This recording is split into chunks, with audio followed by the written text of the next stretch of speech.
Okay, I'll call the regular council meeting to order, and we do recognize that we meet on the traditional territory of the LHTAKO DENE. With respect to the agenda, you have the report now for K1 on your desk, the Johnston Bridge report that Director Coben will speak to. We are going to add O1 under new business, just an information item on the Carriage House Design Plan virtual public meeting, so we'll just speak to that briefly at that time. And I believe that's it, correct? So with that in mind, can we have a motion to approve the agenda? Councillor Runge, so moved. Councillor Vic, second. Questions or comments on the agenda? All those in favor? Any opposed? Carried. Next, the council minutes of May 3rd. Motion to approve. Councillor Goulet, second, and Councillor Paul. All in favor? Any opposed? Carried. And we go straight to our delegation. Get your butterflies going in the right direction and everything else.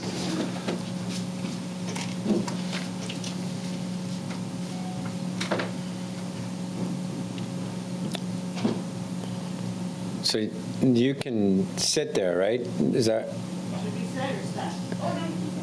You can sit if you want to.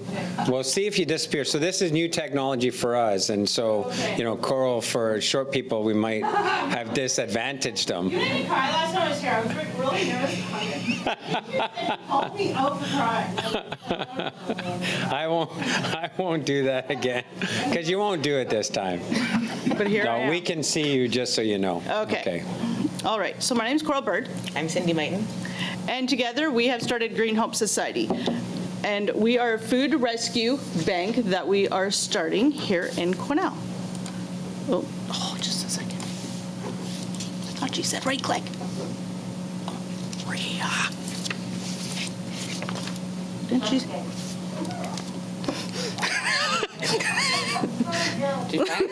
Are we good? Yeah, we're good. Right. Okay, so we started GreenHope Society, and we are a non-profit food bank or rescue bank. Currently, we have partnered with Second Harvest to rescue edible foods that are past their sell date or been rejected for cosmetic flaw, and then we're going to we redistribute them to low-income families, seniors, and those with disabilities. We have absolutely, it can go to anybody, anybody, everybody. There's no discrimination. No discrimination for anything. So Cindy started the end of February, and then I kind of jumped on board. Yes, thankfully. And so far we have rescued, where's our number? We have rescued, where does it show here? So at this time we had 404 kilograms, and as of yesterday we had 562 kilograms of food we have rescued, which is 1,236.9 pounds of food that we have rescued and redistributed. And so far we're working with Safeway, has been our main source of donations. We have had a couple other little sources come in, but they have to get the okay from corporate before they can really kick up their donations. They love the idea, but they're just kind of waiting to get their approval. Most are waiting for us to have a better location to work out of. Yes, yeah. So our goal is essentially to set up a grocery store. So we'll have all the food there that would otherwise end up in the garbage landfill, and it will be there for people to come. And so we're working with Second Harvest. Oh, and I have another thing for them here. I'll add that in a second. And their mission is to grow an effective food recovery network, and they're Canada-wide. They're not just they're right over the board. And they help keep track of the food that has been saved, the cost, the meals that have been saved, the variety of food that is being donated and that we're collecting, and the quantities of carbon emissions that are being reduced by them giving us their food. And this can also be useful tools for businesses while they're ordering their foods, and also helping to contribute to the less waste in our system. For the garbage dump. Yeah. All that They kind can of. change their ordering, it makes less waste in the long run. Yes.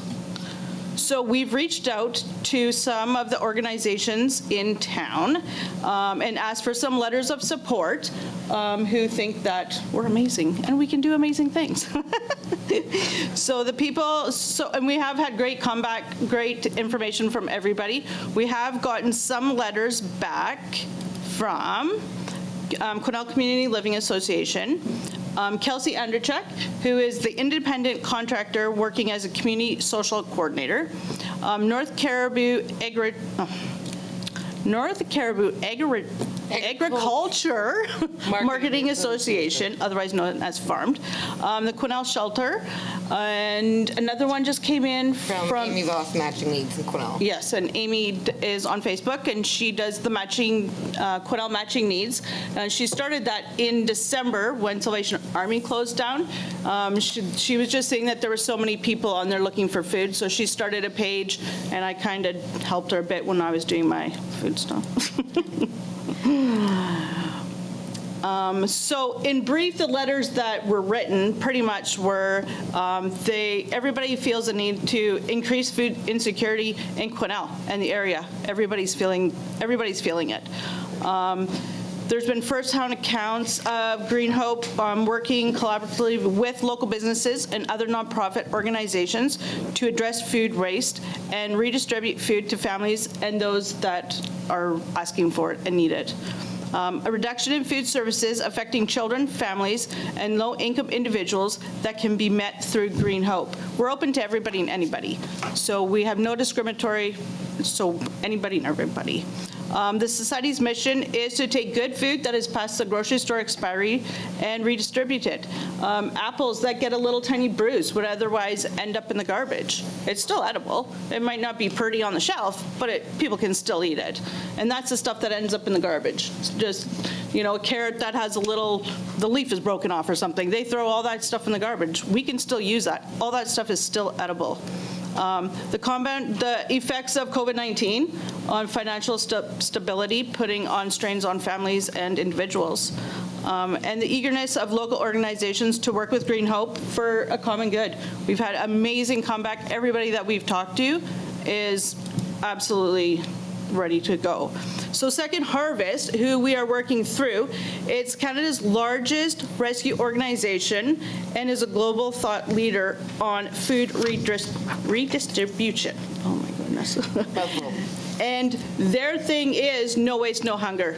And that is what they do. And they are across Canada, and that's, yeah. Second Harvest also distributes $20,000 to our community every year through different nonprofits. Last year it went to CSUN. This year it went to the Wild One of the North Society. The CSUN program gave out food gift cards for Save On Foods. Wild One of the North is supposed to be putting out fresh vegetable hampers to low-income families in our area. We're hoping next year to apply for that grant as well. Yes. As well as many other grants we're putting forward Yes. to different Yeah. We're asking everyone for help, not just you folks. So this here just kind of shows the graphs and the categories that food's donated. So when it comes up, it says, 10 kilogram or 10 pounds of dairy. We have no idea what it is until we go and get it. So they donate dairy, grains, baked goods, condiments. Eggs is huge. We get a lot of eggs. And spices, sauces, pastas. I just got a couple boxes of spaghetti noodles, and the corners were kind of squished in a bit. Well, they couldn't put them on the shelves, but we can still eat them. So what else did I? Oh, I got a whole bunch of jars where tomato sauce where the label had come off. It just had fallen off, so they can't sell them. So I put the label on and I tape it, and we have tomato sauce. So organizations in town that also do food security. Food rescue. Through Second Harvest. Through Second Harvest is us.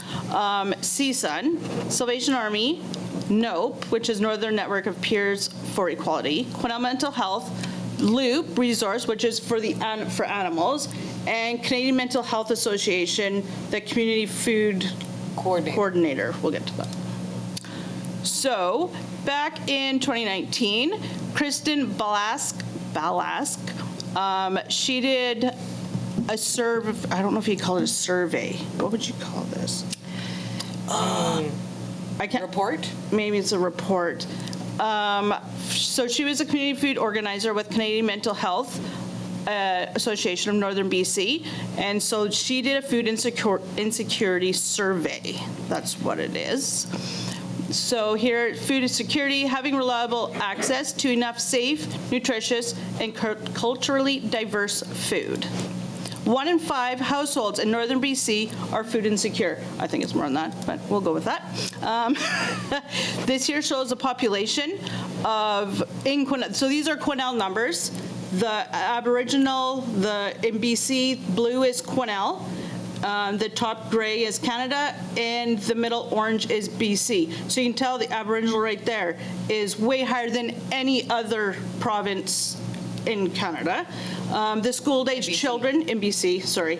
BC and Canada. And Canada, yeah. Seniors, the single-parent households, recent immigrants is lower, and those with no certificate, diploma, or degree, aged between 25 and 64. And unfortunately, that is a large amount of people in our area. So what puts Quesnel at risk is, I double click. People that have lost their jobs, single parents, those on disability, those seniors. I live in a park with seniors. They love me right now. I bring stuff home and they're like watching for me. They're like, eggs, but it's stuff that, and it's so many things that people take for granted. Eggs, I brought eggs, and this gentleman was watching me down there, and I seen him watching me, and I'm like, do you want some eggs? He just came racing down there. He's like, I haven't had eggs for weeks. And so many of us take eggs for granted, but there are so many people in our community that are needing food.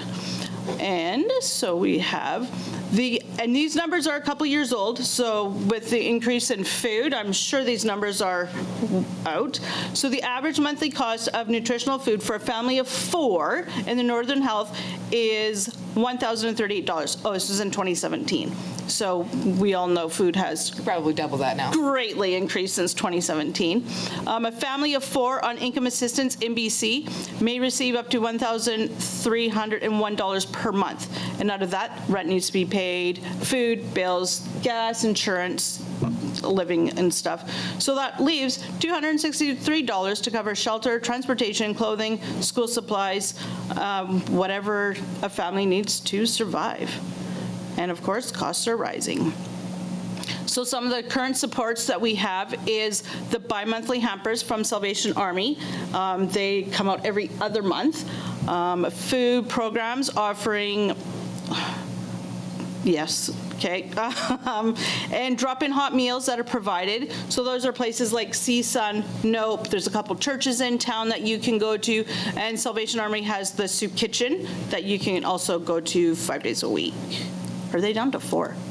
I think they're 5. I think they're 5. So some of the barriers that people are finding is transportation. Not everybody has a vehicle, and not everybody can take the bus. I find seniors, it's hard for them to pack groceries, climb upstairs, getting on bus, standing at bus stops, the whole, all those kinds of things.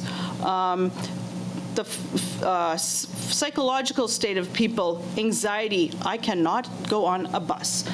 I cannot do it. I've tried, cannot do it. Dietary restrictions. Some people can't eat the cheap pasta. Some people are gluten-free, and they have to have the expensive pasta, and it's expensive. Some people can't have regular milk. They have to have goat's milk, dairy, all this fancy stuff, and that stuff there costs even more. And many individuals are food insecure, and they just can't access food supports, or do you not want to? Yeah. So I think there's just a certain stigma attached to accessing food. People of a certain age bracket see that that's supposed to be there for low-income mothers or people who are really, really poor off, where everyone is in that boat right now. I've seen from every age category, from teenagers living on their own because of social situations to single moms to families of 4, families of 6 that are living in a household because auntie and uncle have to move in to help pay the bills. There's a lot of seniors. There's not a single background that isn't touched by this that hasn't reached out for help. Yes. Yep. Lack of food skills, it's one of the other accessibility. Lots of people don't know how to cook. They can cook the easy things, like Packaged dinner, cooking. macaroni, and one of the older gentlemen in my trailer park, his wife passed away. He doesn't know how to do anything. And he told me, he's like, I don't know how to do nothing. So I'm like, okay, so I got him some frozen vegetables. I'm like, okay, let's start with this. And he's like, oh, okay. But, he's older and he's never had to cook. He's like, my wife didn't work. She looked after me. He's like, I just can't. Which, unfortunately, it happens. And what else do we got? Yeah. So ideas for the future, and these were the ideas that were brought forth in this survey. It says a community food center that allows for food drop-in services, peer-led programming, food skills, workshops, and community gardening. A centralized food resource distribution system to support current resources. Customized food options such as market-style food bank, where individuals may choose items themselves and/or more frequent hampers of fewer items for those without kitchen facilities, and a low-cost, affordable food market, or a good food program. So I have before, and I'm not embarrassed to say it, received a food box, but in my food box was a big thing of coffee, the big thing. I don't drink coffee, so I had to find somebody to give my big tin of coffee to. But that took up space in my box, and I was grateful for the box, but it took up space where something else could have been in that box. And that coffee could have gone to somebody else who drinks coffee, who would enjoy the coffee. And I have, for the last 5-6 years, done the food drive. Last year was a food and toy drive. I did over 60 baskets for families with children. The year before that, I did seniors. I did 54 boxes for seniors. The year before that, I did for the youth moving out of foster care. So it is a huge thing in our community. And yeah, so where we go. So this is what our community partners need: stable funding, increased collaboration between the social programs, all the programs in our community, access to appropriate vehicles to pick up and distribute food donations, as we're currently using vehicles, refrigeration, freezer storage space for large-scale fresh food donations, and more people to power to organize, sort, and distribute the food. It's a lot of work. It is. So with our vision, can I go back, Rhea? Do I know how to go back? Oh, I do.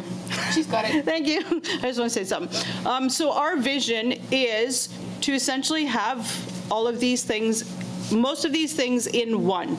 It will be a store where somebody can come and take what they want, not what they're given. Not everybody knows how to cook a zucchini or what to do with it. So we will have zucchinis, but besides the zucchinis, we'll have recipes. So then you can look, I know how to make, I can make muffins with that big, huge zucchini, and I can do something else. So the zucchini isn't getting wasted. It isn't just been given to somebody who doesn't know what to do with it and rotting on somebody's counter. It's somebody's taking it that wants it, that knows what they want to do with it. Apples are aplenty in the fall. There'll be recipes coming out, and people can take apples, and there will be recipes. We've talked with Farmed, and many of people anybody in town. If you have too many potatoes, bring us your potatoes. Somebody else can take those potatoes.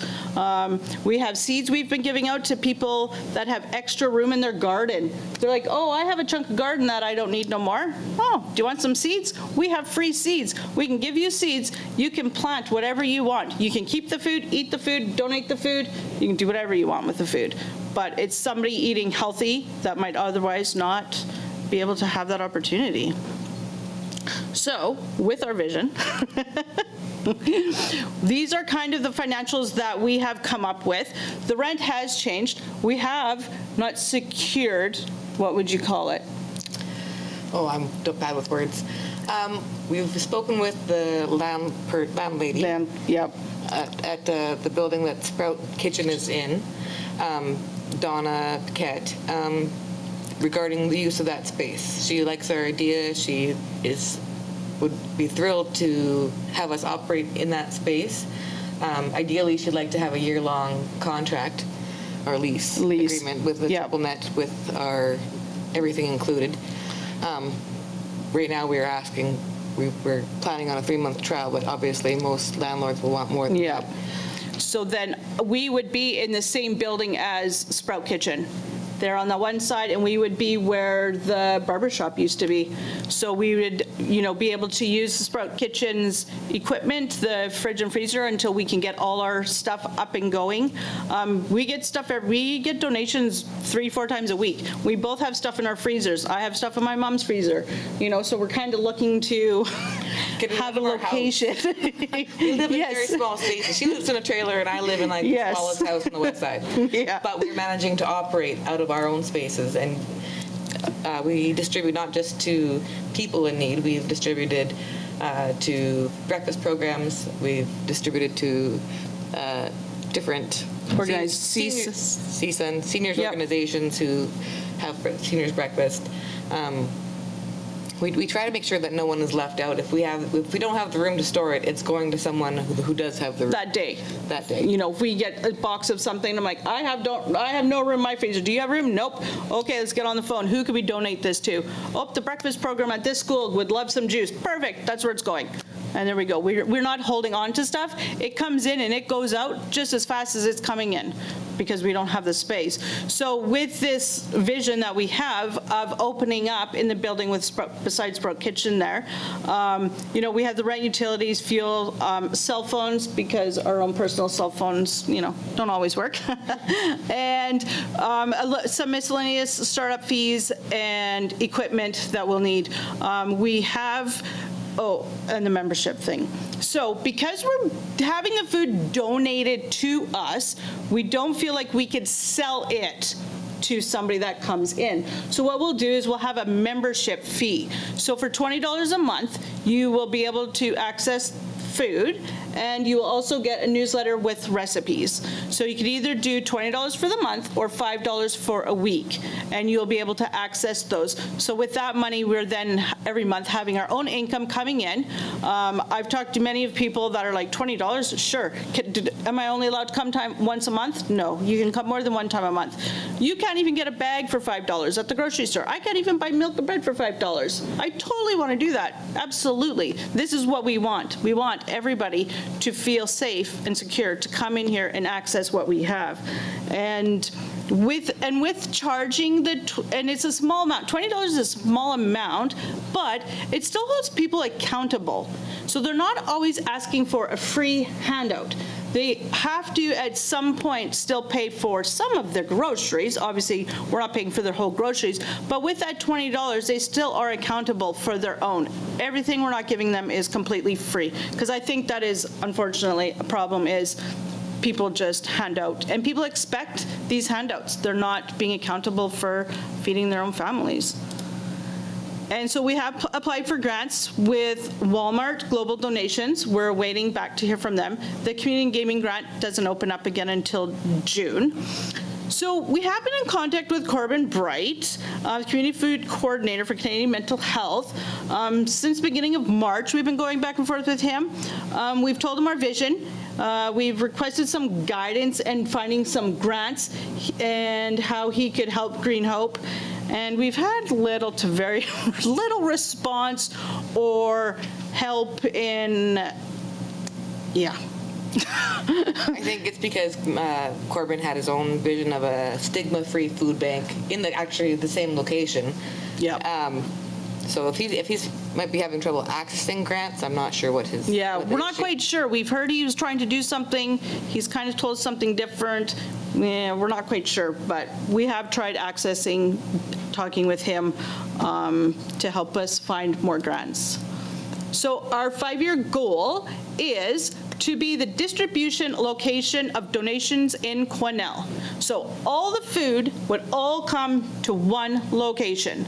Then other organizations can then come to us to get what they need. So Salvation Army for their soup kitchen, they can come and get what they need. They're not handing out hampers every other month to people. People are coming to us to get their food.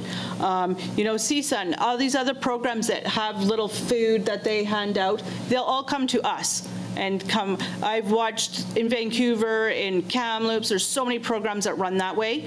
And I've talked with somebody that runs one down in Vancouver, and he started out small, and he said now it just all comes there, and people come and take what they need, and they're finding there's less of a waste because things aren't going bad at this location, at this location, at this location. It's all coming to one location, and then it's being dispersed throughout the community to whoever needs it. And we'd love to have a cube van to pick up donations that is refrigerated, and we're not using the back of our vehicles and moving things around. And sometimes we picked up, 70 pounds from Safeway one day, and Cindy had to go with her picked truck. up 250 pounds from Safeway at one point. Yep. It all depends on what, Yeah. especially when the highways were flooded down south, we ended up getting a whole bunch of stuff that they had ordered, but it wasn't in season anymore, so it came to us. Yeah. A lot of what we're hoping for is more of the stores. Like, I know currently Save on Foods participates with the Loop program, where all the food goes to animals. So it's not being wasted per se, but they're not utilizing their canned goods properly. They still get donated to the animal feed, but it's 2 years past expiry date, and some people aren't even comfortable feeding it to their animals, so they compost it. But technically, it's not being wasted. Walmart has their own food recovery program. We've applied for the food recovery program, but it's a corporate thing, and I'm not sure how well the local Walmart communicates with their own corporation. Yeah. We have approached Toby from Extra Foods. Have you talked to AJ Foods or what's it No. called? And so Toby said, they donate their stuff to the Loop program, which is animals. And she's like, but it confuses me sometimes, because she's like, we just give them everything. She's like, I was looking one day and there was like a box of chocolate bars going. She's like, they were all cracked. They couldn't go on the shelf, but they're going to the animals. And I said, so what we were thinking is if everything comes to us, then when we can't hand it out anymore because it's too far past human consumption, then Loop program can come to us and take the food from us instead of getting the stuff from Extra Foods that is still edible. They can come to us and pick Some up. of the food that I've seen come from the Loop it's program horrible. from Save On Food was excellent. It was crazy how much food, like a truck and trailer full of perfectly edible food. Mm-hmm. Luckily, they were very generous enough to share it with the other programs. The time I was working with the Wild One of the North, and we would get regular donations to feed our Friday night fire people. Yeah. The more stores we can get participating, I don't think they would, if they have a location, they shouldn't have an excuse. And I think that's the thing. Once we have something open, people will be more apt to donate stuff. Right now, it's us in our vehicles coming to pick up food, right? Where if we have a store, they can see us. We'll be online. We'll have a presence. They can see that we are actual people handing out food, not just trying to keep 70 pounds of milk for ourselves. So we hope that Mayor Bob Simpson and City Council members can see how valuable and needed this is in Quesnel. There are many working individuals that barely make it paycheck to paycheck, single parents and seniors who need access to fresh foods at a price that they can afford. There are food programs in Quesnel that families with children aren't able to access due to either time of the day, location, or the stigma of approaching one of those organizations. We feel our goal encompasses all walks of life and will be a clear benefit, and in turn, the City of Quesnel should support and help us achieving our goals. Any questions? No. Not for me at this point. But I was remembering, I think the reason you were crying last time was because I recognized how much energy and effort you put into the community. Skate That's park. why, yes. It was the Yep. skate park and everything else. So questions or comments from council? Councillor Rudenberg. Yeah, there's no enthusiasm whatsoever happening on the other side of that screen. I know that the previous food security coordinator, Kirsten, Yep. we had an opportunity to sit down and talk about what food security meant in Quesnel. And I think this is very much part of what her dream was about being able to create a hub where people could go to and figure out their own food needs as necessary. Because like you said, so if I have children who can't eat white flour for whatever purpose, and you give me, a 5 kilogram bag of white flour. And a loaf of white bread. Right.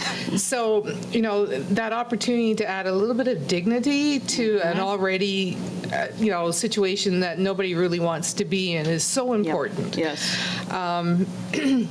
I know one of the things that I had talked about with her was creating a brand on whether it's a soup or something where when people say they purchased it at a restaurant, they knew that the monies spent on buying that bowl of soup would go towards a program. Yep. So creating sort of that special type of soup or whatever, or some food item that became known as, the GreenHope's, piece that whenever you bought that or ate it, you knew monies were going to GreenHope. So, there's all kinds of really ingenious ideas out there. And the idea that you work with other groups in the community to start to coordinate this, because that's always been some people's concerns, right? Well, people are double dipping here, and they're getting here, and they're getting that. And if you can get these organizations, and think of the volunteer pool you have, if you can get these organizations to work as one, with all the same goal in mind, I think you got something going. Thank you. I appreciate it. Great. Other comments or questions from council? Council Paul? Yeah, thank you for the presentation. It's pretty obvious that that your passion is going to make this thing work. Thank you. Thanks. Great. Okay. Councilor Vic? Hey, guys. Hi.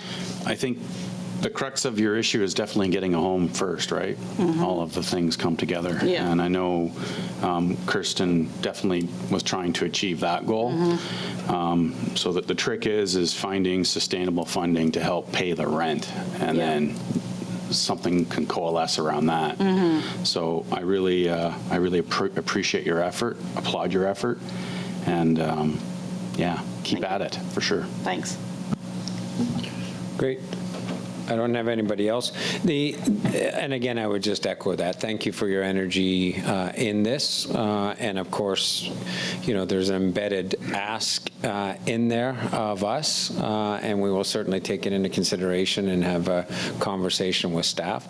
The food security piece certainly aligns with the work that we're doing around the Food Innovation Hub and so on, but it also aligns, as you point out in your presentation, with the landfill and the organics redirection. We know we're borderline on methane release in some areas, and all of those standards are changing, and that all relates back to organics. And so diverting organics from our landfill as opposed to very, very costly composting programs and so on, that, the business case for that has always been a little bit tenuous.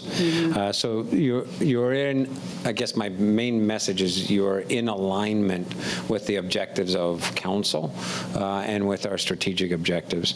The other piece that you sort of touched on with Kirsten's original presentation that I wanted you to be aware of is that the lower cost food is dislocated from where some of our lower cost housing is, and we know we've got transit issues, the bus issues, and so on.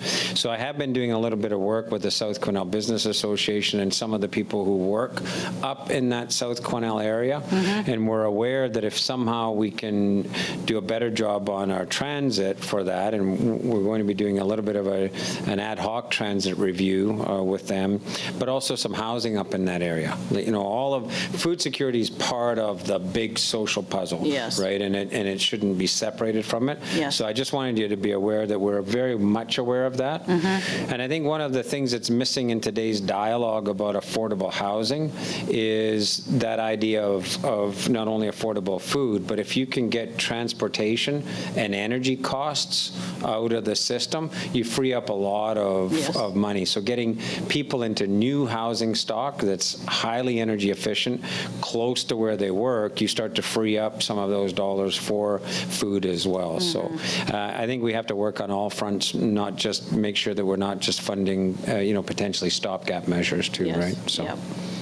But with no other council comments, again, on behalf of council, thank you very much. Thank you. And we will, this is a request to council. We recognize it as such, okay? Thank you. Thank you.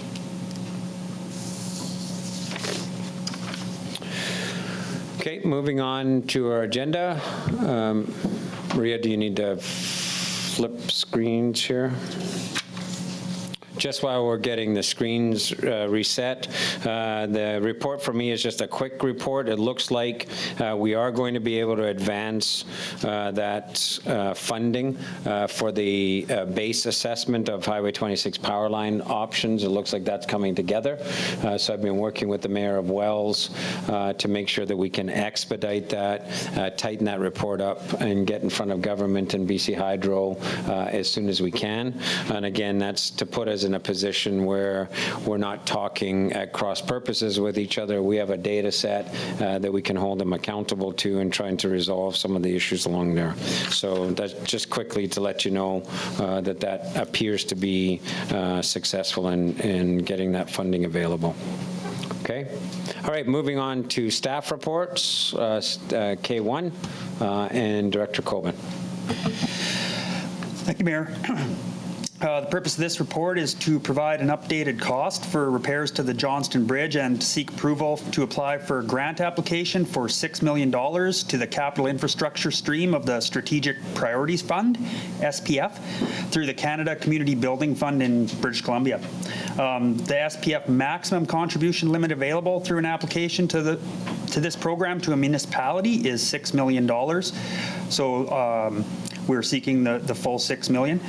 Some background on the Johnston Bridge, as we identified in the past. The bridge serves in a regional capacity. It's an important secondary crossing of the Quesnel River for emergency management, as well as it links our utility infrastructure to Johnston subdivision and beyond. We looked at numerous repair options. And in past council meeting, council approved the comprehensive repair option as a preferred fix to the bridge and directed staff to bring back an updated project cost, including a timeline.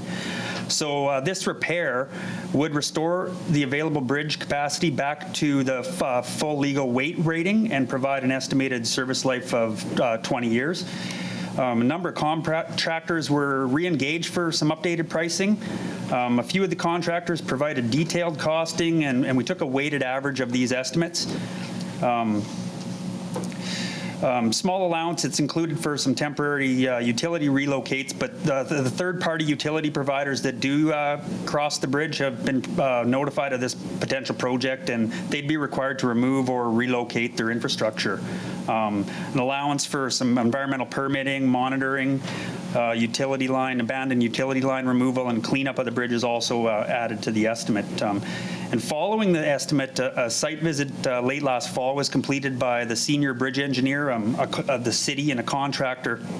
And we looked looking at additional potential repairs that may have been missed or what also should be considered should the bridge be repaired. The aged water main crossing, the city water main crossing of the bridge, it's also due for replacement. And with repairs to the bridge, should they take place, it would be necessary to replace this water line. We were cautioned on the extreme cost volatility of projects these days, and including materials and pricing, it's only honored for 15 to 30 days. So for this reason, additional contingency was put in place. So the estimated cost for the Johnston Bridge repair back in December 2021 was $5.8 million, not including any upgrades to city utilities. Projected cost for the bridge repair alone, based on the unprecedented inflation, is estimated to be $8,816,000 by February of 2023. required replacement of the aged water main from the CN rail crossing to the Johnston subdivision side of the bridge. It's estimated at $1.7 million. Sewer line construction and as an allowance, and of course tying in with the River Trail and network is estimated at $950,000. So this brings the total cost estimate to complete all work combined for this project to $11,466,000. Should the grant application be successful, ideally the timeline work could begin following council approval with some design and engineering, tender preparation, and then it would be a subsequent construction season. So as early, should the grant be received, and this grant application, it closes end of June. Should it be approved, it'd be a 2023, as early as a 2023 project, and it would take the whole season. So with that, the recommendation is that council approves submitting a grant application for $6 million for the Johnston Bridge repairs to the capital infrastructure stream of the Strategic Priorities Fund through the Canada Community Building Fund in British Columbia, and that council approve $400,000 from the Capital Reinvestment Reserve to begin the detailed design, engineering, and tender prep in anticipation of receiving a successful grant, and that upon a successful grant application, council approves the remaining funding to come from the following sources: $2,350,000 from utility reserve funds and up to $3,116,000 from the Capital Reinvestment Reserve. And recognizing that the current 5-year capital plan, it would need to be adjusted and updated to make room for required funding for this project, and may include delaying or increasing funding to the reserve on other projects. Thank you, Director Coben. Questions, comments? Recommendation there, Councillor Rudenberg. I'll move the recommendation. Councillor Rudenberg, seconder. Councillor Paul. Any further questions or comments? Councillor Paul. Yeah, thank you, Mr. Mayor. Question to staff. Is there a condition on the grant that the work has to be completed by a certain date, time? Yeah, well, the intake closes for this grant at end of June, so even should the grant be successful, we don't have a firm date as to when the grant would be yay or nay. So those details haven't even came out yet. So my point is that if we do get an affirmative response, we're going to have adequate time in order to complete the project, because this is a very complex project. Yes, and that's correct, and that's where that initial kickoff of the $400,000 to get the project started, coming with funding from our Capital Reinvestment Reserve, comes from. Any further questions or comments from council? Just a couple of comments from me, for the folks that have been, demanding that council just get on with this for a while. I think this really points to the complexity of this issue, and if we weren't getting the assistance of a $6 million grant, we would be putting this to referendum as a project. That would be our only recourse. And again, because council has done a good job over the past few years of making sure that our utilities reserves are robust and that we've got a capital reinvestment program and reserve in place, we can tag money from those reserves. But I think it's important for the public to understand the implications of revisiting the 5-year capital plan. That's a very significant revisit for us, and I think this project, a single project, adds a high degree of vulnerability to our continued high-quality maintenance of all of our infrastructure if we don't either do a taxation or group some of them into a referendum. So I think the public needs to understand this single bridge is really putting a wrench into our capital planning to this point. And that's why I would suggest that post a vote on this, that we really truly recognize the regional nature of this project and that we put in a request to the province to cover the difference. The $6 million for the grant that we're putting in is federal dollars through the gas tanks. We're applying to UBCM, but it is federal dollars. So it would be great for us to do some leveraging of provincial dollars to get this bridge repaired as a regional asset, not just as a city asset. So if council would consider that post addressing the motion we have in front of us. Any further questions or comments on the recommendation and the motion to adopt the recommendation? Seeing none, I'll put the motion to a vote. All those in favor? Any opposed? That motion is carried unanimously. And I would invite a motion to put in a request for the contribution that city ratepayers are making should be considered to be coming from the province because of the regional nature of this bridge. Councillor Paul so moved. Councillor Vic second. Any questions or comments on that? All those in favor? Any opposed? Carried. That's unanimous as well. Thank you, Director Coben. I know this has been an active file for quite some time, and it's one of those head scratchers in trying to price anything these days, but a project like this is particularly problematic. So, okay, moving on. Next, another grant opportunity for us, and Coordinator Blair will speak to us about the Strengthening Community Services Grant. The purpose of this report is to gain Council's approval to submit a grant application to the UBCM Strengthening Community Services Program for the Vulnerable Peers Coordinated Work Experience Project. This one-year, fully funded project is aimed at supporting unsheltered homeless populations and addressing community impacts. The project includes the coordination of and wages for the Clean Team and day labor programs, including incremental increases to the Clean Team, wages for a day labor program, transit passes for workers, incremental supplies and equipment, and a contract with the Quesnel Downtown Association for coordination assistance.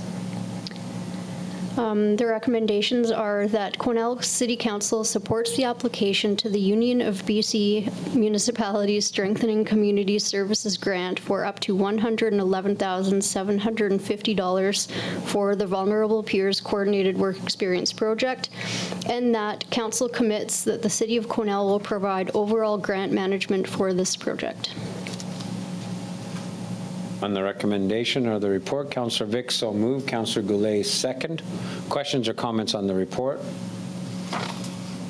So, Coordinator Blair, this is the similar fund or same fund as the original funding stream, is that correct? Same fund as the original, but they changed this year's program to include projects that we have already done in the past, so it kind of just made sense to advance the Clean Team and Day Labor program since it was so successful. Okay, and I want to highlight that aspect because this is a very successful program, and certainly the feedback I get from the business community and seeing the individuals out and around in the community, I think it's great if we can get this funding to continue that program, so thank you. Any further comments or questions on the application? All those in favor? Any opposed? That carried unanimously. Okay, the Director Turner on the development permit for Juniper Road. Thank you, Mayor. This report is to review the form and character for a new vehicle wash at 272 Juniper Road, Mother Lode. It also includes a variance with respect to the number of principal buildings on the site. I'm just going to move right into, we're going to go a little bit more in depth, not full in depth, but as Council well knows, this has been a long, ongoing project. I want to make sure that we're all very clear what's being proposed here. The applicant is proposing a new 635.7 meter square large vehicle wash. The proposed building would include 4 large vehicle bays, 1 conveyor tunnel wash, and associated storage and office spaces. The proposed building would be 2 stories with a second story to be used for storage and office space.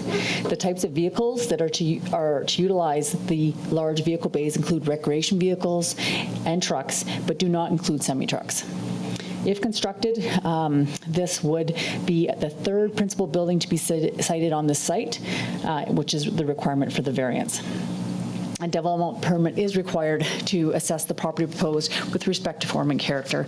A little bit more analysis on the proposal.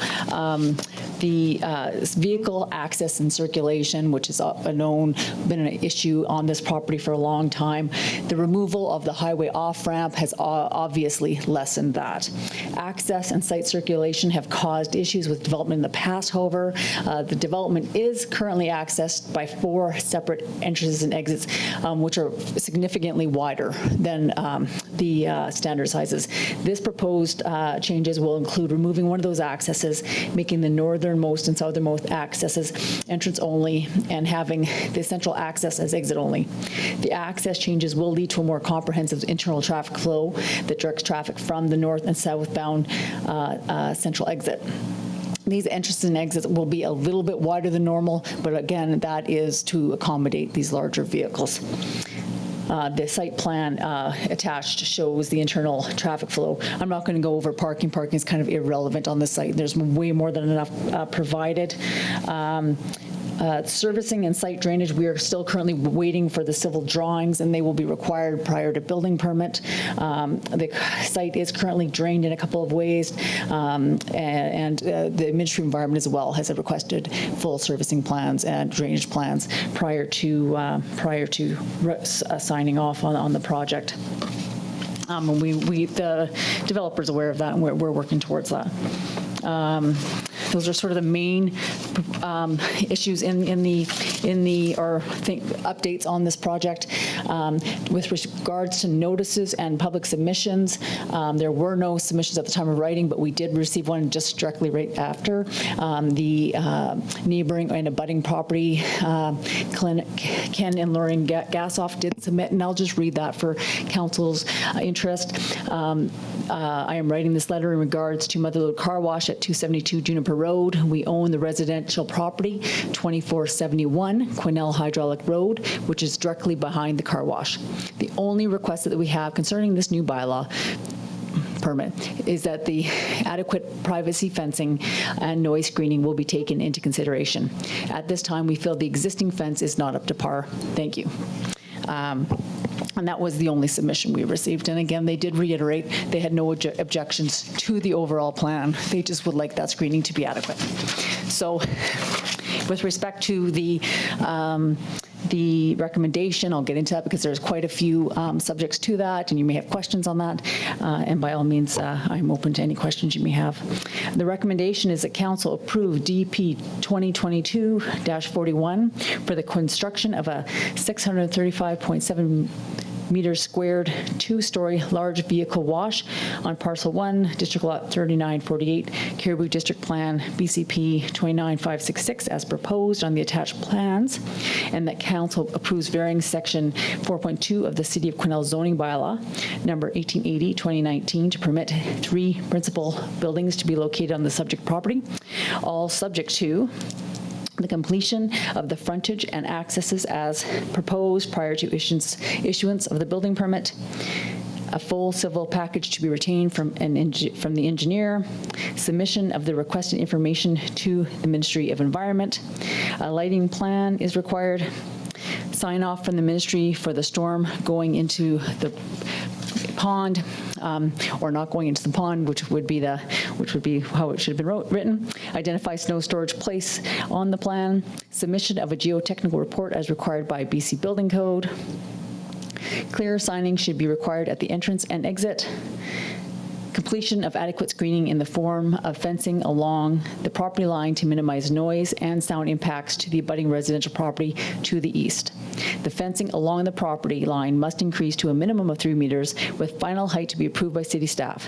This screening must be updated and installed prior to the start of construction of the building. That's to make sure that the construction phase of the property also is not impacting the neighbors.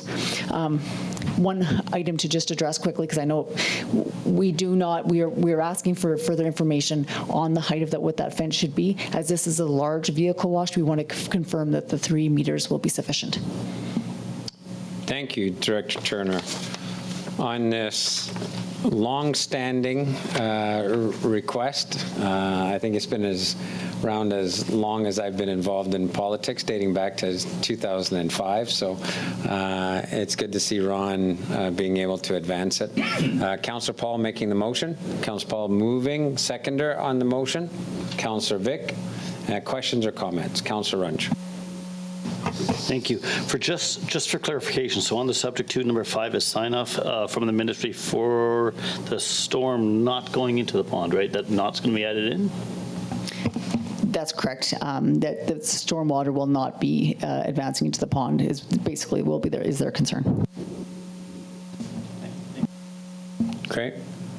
And I note, because I don't remember this being part of it before, but the conveyor car wash that's being added in there too, that's one of those ones that you drive on, have a nap as your vehicle goes down the conveyor. A vehicle a minute, apparently. A vehicle a minute through that. Because that's really, like, that's old-style technology of car washes. I don't think I've seen one around recently at all. So it's interesting. This is supposed to be a new fandangle version Yeah. of that as well. So Yeah. and that's about the most technical term I can use for it. Yeah, I was just going to say, that's the technical term from Development Services, fandangled. Okay, on the motion, all those in favor? Any opposed? That motion carried unanimously. Okay, switching gears, Manager Reid on events, tents, and sandwich boards. Thank you. The purpose of this report is to request funds be allocated for a set of event tents and sandwich boards. The city owns one branded tent that is used for outdoor events and information booths at other events like the farmers market, and the event coordinator has suggested purchasing 4 additional 10 by 10 tents. Events like Canada Day and other large city events often require several tents that must be borrowed from several different community groups when they're available, and there are no longer any tent rentals in Quesnel. A set of Quesnel tents would carry the city brand and would be more convenient for setup and takedown of each event. There's room to store the additional tents at the rec center, and 1 tent would remain at City Hall. Currently, the city has 2 sandwich boards, and the event coordinator is borrowing additional boards from businesses for use during events. The event coordinator has suggested purchasing 6 blank boards with the city logo at the bottom, so signage can be added depending on the event. There's room to store the sandwich boards here at City Hall. So the recommendation is that council approve the use of up to $5,250 to purchase tents and sandwich boards for use at city events from the COVID-19 Safe Restart Grant. Councillor Rudenberg, so moved. Seconder, Councillor Runge. Question? Councillor Paul? Yeah, excuse me, a question to staff. So the reason that this request is coming to council, because it seems like it's not a big amount, is because it's coming from the COVID fund? Yeah, it wasn't already allocated in the budget. Thank you. Yeah. Okay, any other questions? Okay, I have a mover and seconder, so on the motion, all those in favor? Any opposed? That motion carried unanimously. Thank you, Manager Reid. And back to Coordinator Blair on the Infrastructure Canada Active Transportation Grant. The purpose of this report is to gain council's approval to submit an application to the Federal Active Transportation Fund. This project will update and expand upon the 2016 City of Quesnel Active Transportation Plan, specifically to update strategies and network connections and to include future development properties. The updated plan will include a project list, potential phasing opportunities, and cost estimates to ensure that council and the community understand future funding implications associated with the recommendations and to better prepare for future capital projects and grant funding. The recommendations are that Quesnel City Council supports the application to the Infrastructure Canada Active Transportation Fund to fund the Active Transportation Plan update and enhancement project for $50,000, and that council commits that the City of Quesnel will provide overall grant management for this project. Okay, on the report or recommendation, Councillor Runge moving, correct? Councillor Vic, second. Any questions or comments? Councillor Vic. Thank you, Mr. Mayor. Can I make an assumption, which is dangerous sometimes, that part of the study for this grant will be improving connectivity in Lourdes Park and other recreational places in the community? Or is there, I guess I'm looking for some specifics, maybe where this may be applied. Yeah, I think we're looking at updating all connectivities, specifically neighborhoods as well, like increasing neighborhood connectivities. But yeah, Tanya will answer.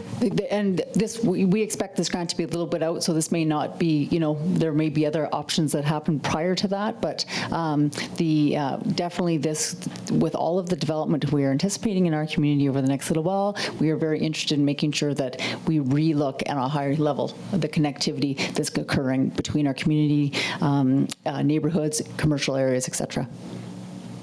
Yeah, but I think specifically with respect to Laborde Park, I think our own staff are doing an internal appraisal of that trail. And then we have a couple of other areas that we're focusing on that we have some money assigned to. So South Quesnel Business Area, I believe, is one, and over on the bench in the west side. Thank you, Mayor. And we are expecting another grant opportunity to come out for those as well. So you'll be seeing something, so we'll make sure that it's clear what the separation is. Okay. Anything further on that? So on the motion, all in favor? Any opposed? Carried. That passed unanimously. Okay, no SIP, no correspondence, no bylaws. With respect to new business, Director Turner, just a quick update on the Carriage House design meeting. Thank you, Mayor. I just want to take this opportunity to announce, and it's going to be coming out in various media forms over the next little bit. Council, hopefully you've all received an email and invites. On May 30th, we are going to be having a virtual community meeting where we're going to be reviewing the draft plans that our architects are working on in terms of designing our new 5 new accessory dwelling units, carriage houses, and secondary dwellings. We're really excited about this program.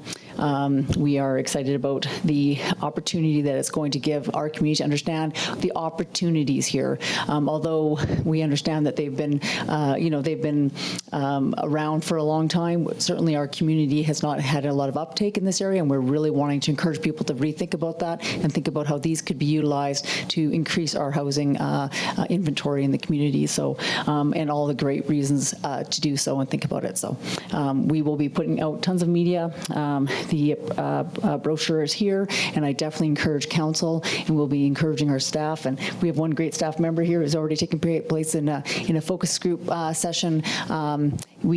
To get involved in these discussions because we want to encourage our neighbors, et cetera, to think about these options. Great, thank you. Anything, questions or comments on that? Okay, no changes to upcoming meetings, changes to committee appointments. With respect to announcement of future events, just a reminder to council of the May 12th cultural sensitivity training for council in chambers here starting at 2 p.m. Any other? Yeah, that's what I've got in my calendar. Somebody want to check that? Yep. Yeah, 2 till 5 is what I've got in my calendar, okay, on Thursday, May 12th. Any further announcements, future events? Councillor Paul? Thank you, Mr. Mayor. As the coordinator of the Johnston neighborhood and Carson neighborhood garage sale, I'm happy to note that after a 2-year hiatus, it is back this coming Saturday. And the main reason that I bring it up is to encourage people to please try to park as much as possible off of the traveled portion of the street, because I get all the complaints. Thank you. I was just about to mention the fact that I think the new flagging rules when you're interrupting traffic require you to actually hire a team to go in there and do something. So, but yeah, thank you for that. Anything else from council? Okay, seeing none, I would ask for a motion to move into in camera. Councillor Rudenberg, so move. Seconded, Councillor Paul. All in favor? Any opposed? And I would recess for 5 minutes just to let people make the adjustments so that we can close the meeting.